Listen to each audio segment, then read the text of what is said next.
بالله وملائكته وكتبه ورسله لا نفرق بين أحد من رسله فقالوا سمعنا وأطعنا غفرانك ربنا وإليك المصير.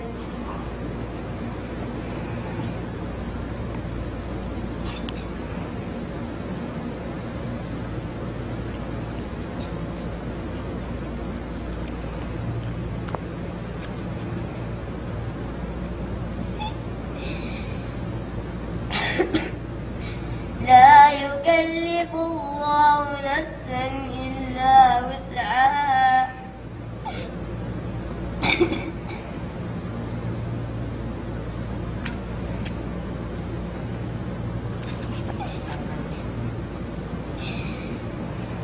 لا يكلف الله نفسا إلا وسعها لها ما كسبت وعليها ما اكتسبت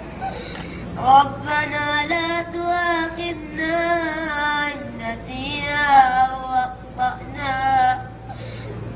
ربنا ولا تحمل علينا إصرا كما حملته على الذين من قبلنا ربنا ولا تحملنا ما لا